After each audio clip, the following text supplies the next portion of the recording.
After high school, got a job at a place called Telcom as a telemarketer.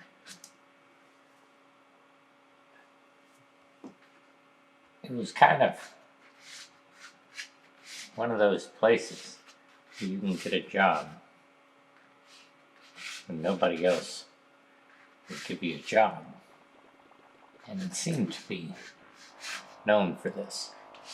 At the place, there came to be a savory cast of characters that revolved in and out. As I moved up the ranks rather quickly, I became the person who trained these characters. At Telcom, we took calls on behalf of the Arkansas State Police Association.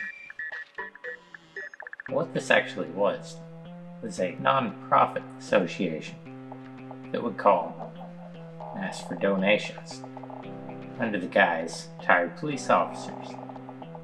In return, we would send them a bumper sticker. That bumper sticker they could put on their car and proudly say they were friends with cops. Naturally, I did okay selling bumper stickers. At the same time, I was given a little piece of scratch paper to make notes during calls.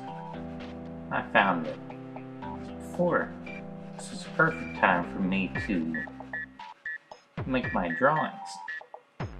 And boy, I did.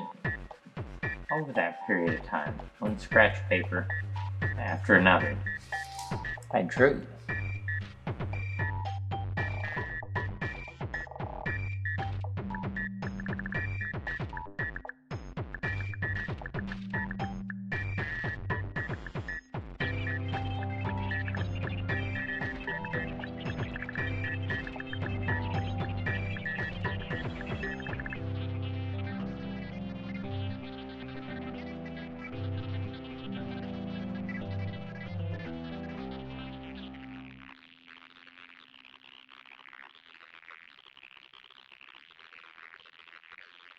It's a silly looking pair.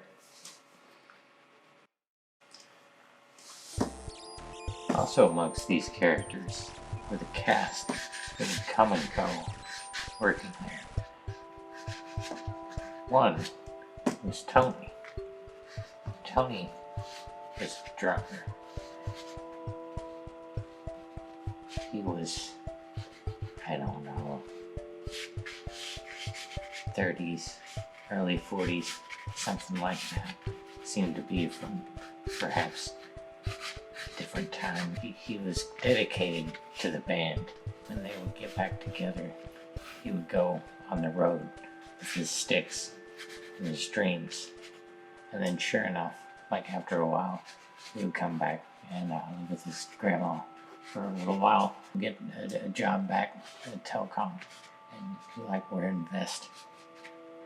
For a while, we figured out that the kid, because his ex-wife would show up when he would get paid, and he would give her money, and it was always really awkward for Tony. And then he would disappear. He was a nice guy. Everybody seemed to like him. There was a lot of road left in him. And aside from Tony, there was the boss, Don. He would sit in his office with his Beatles posters, and he would smoke. Every now and then, Don would get a haircut. It just so happened the next door was a barber shop, so this was like a thing for him to take a break and go next door, get a haircut. Then he would come back and go to the bathroom and get a wet paper towel out of the sink and clean his little ears off with it. Dom was kind of a funny little man. Last but not least, there was Alan. Alan had his own plaque in the other room, the room where they would call for repeat donators. Alan would call them all day, every day, like it was nothing. One donation after another. He was good. As you worked there a little bit, like you would start to hear Alan and get to learn a little bit about him that way. He would shout a lot. Things like whoop and power hour, always with an exclamation point. Even we were in it. He was particularly interested in the pizza bowl. A little reward we would get if our sales, donations, were extra good that week. We would dream about this, and then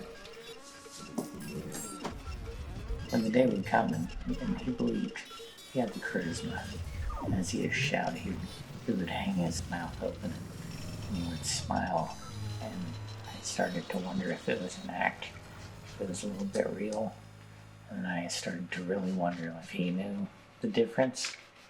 And after I had started to be there for a while, I stopped knowing the difference. And I forgot to mention that we would take breaks. And when we would take breaks, we would play hacky sack a lot. It's kind of weird drawing people playing hacky sack. We would also just kind of chat a lot.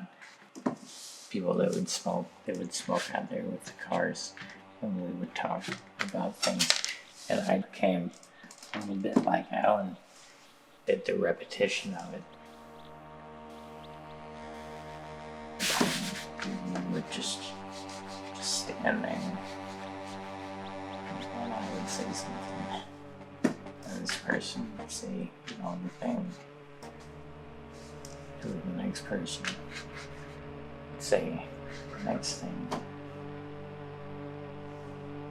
And just go round and round and round and mark. You'll find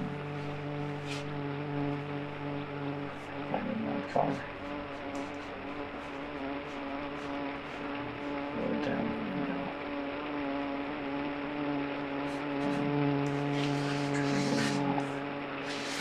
And I did. Stuck my little hand out. I flipped everybody off. And I yawned.